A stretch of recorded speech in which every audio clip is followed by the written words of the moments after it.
All right. Good morning, everybody. All right, we still got everybody's attention? I hope so. It looks like it there. Always good to do a little bit of a mid-course check. Before we get ready to start the next panel, I do want to just make sure with a logistic element for just a moment that we're going to be able to use the entire time for the panel. Do we need to make an adjustment, or can we go ahead and use the full time as it was originally slated? You can use the full time. We'll just go into lunch a little bit. Okay. All right. Well, if everybody's okay with that, we can go ahead and proceed.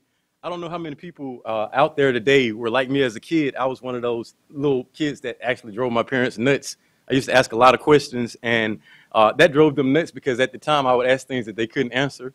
And it also sort of set me up for my career because I am a scientist, and one thing you have to be good at as a scientist is asking questions.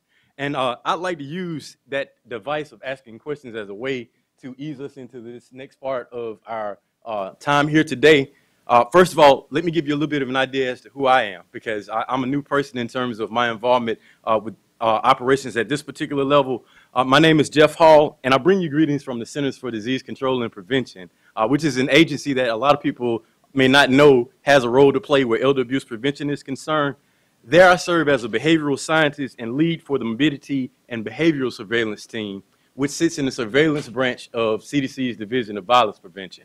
I also, along with Dr. Alex Crosby, am one of the CDC leads for elder abuse prevention work, and I also used to sit on what was referred to as the etiology team and what was previously referred to as the etiology and surveillance branch at CDC, which is one of the reasons why I'm assuming the role that I'm playing here today. A second, or actually first question that I'd like to introduce to help ease us into this session is as follows. Why is it that we should focus on factors that affect the likelihood of elder abuse? And I like questions because what they do is force us to consider how we will respond to them. Well, I'm going to give you a little bit of information to help us understand why it is we chose to have this particular part of the workshop be introduced in the way that it is. First of all, I might be preaching to the choir, but I think it's safe to say that identifying and understanding these factors is key to determining how to prevent elder abuse from happening in the first place.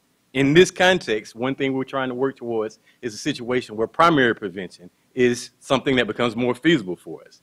It's also essential to decisions on how to intervene once abuse has begun.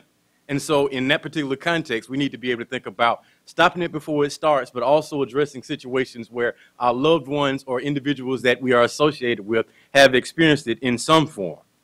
In addition, when we know what factors combine to make perpetration more or less likely, and when we understand what processes and conditions may create vulnerabilities, we first can act meaningfully and decisively to protect and promote the health of older adults.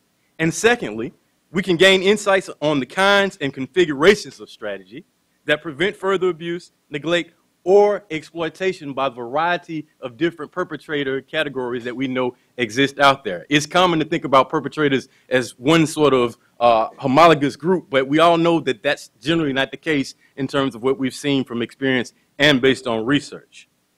When we talk about risk and protective factors, one of the things that I think I'd be remiss to not use this as an opportunity to say is that our work to do prevention, regardless of whether it's primary or secondary in nature, should include risk and protective factors and other such variables as key focal points for the activities that we try to design to do what it is that we intend in the first place. They should be one place where our heads and our hands should be aimed and where our hearts, that is our passion, can be fruitfully directed. Lastly, it's important in terms of thinking about such factors within an ecological context such as that Pam introduced. We have to be able to think about how such influences actually originate in different levels of social existence, in individuals, in relationships, and in the neighborhood and community social environments that surround us. It's also important to explore and understand how such influences operate in different settings, such as the institutions that we talked about and the community context that we talked about, as well as cross-culturally, both within and across society. So we're going to have some conversation today about cross-cultural variations, and this whole context for the workshop deals with the global setting as a place where things can vary.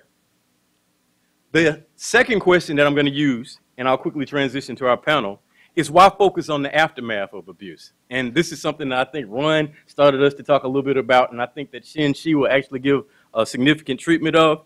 When we talk about this idea of how we assess the magnitude and the effects of elder abuse, I think it's safe to say that we realize that prevalence and incidence data are only a small piece of what we have to examine to be able to fully appreciate the impact, or as in public health, like we used to say, the public health burden of this particular problem.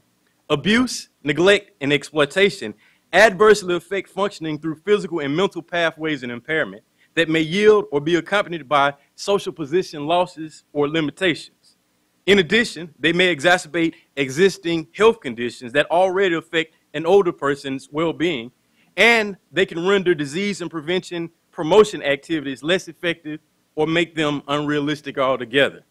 Lastly, I think one thing we all probably are aware of is that abuse may place older adults on health trajectories where they may die earlier than older adults with no history of elder abuse victimization. And I'm glad to be able to say that that particular statement is something that comes from the work of Dr. Mark Lax, who is a part of today's panel.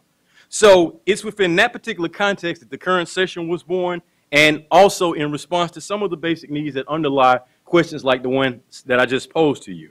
So accordingly, the content that you're about to receive has been organized around such considerations, and they'll be respectively presented by the gentlemen who have agreed to provide our tour of this particular topic today, starting with Robert Bob Wallace, who's sitting right here to my right. And consistent with the way we've done things, I'm going to give the little brief bio. Bob is an Irene Insminger-Stresser Professor of Epidemiology and Internal Medicine at the University of Iowa Colleges of Public Health and Medicine, and he's also the director of the University Center on Aging. He has been a member of the U.S. Preventive Services Task Force and the National Advisory Council on Aging of the National Institutes of Health. He is an elected member of the IOM and past chair of IOM's Board on Health Promotion and Disease Prevention, and of IOM's Board on the Health of Select Populations. Lastly, Bob recently received the Walsh McDermott Award for Distinguished Service to the Institute of Medicine. Beyond Dr. Wallace, we have Dr. Shin-Si Dong, which I'm glad to say is a good friend of mine.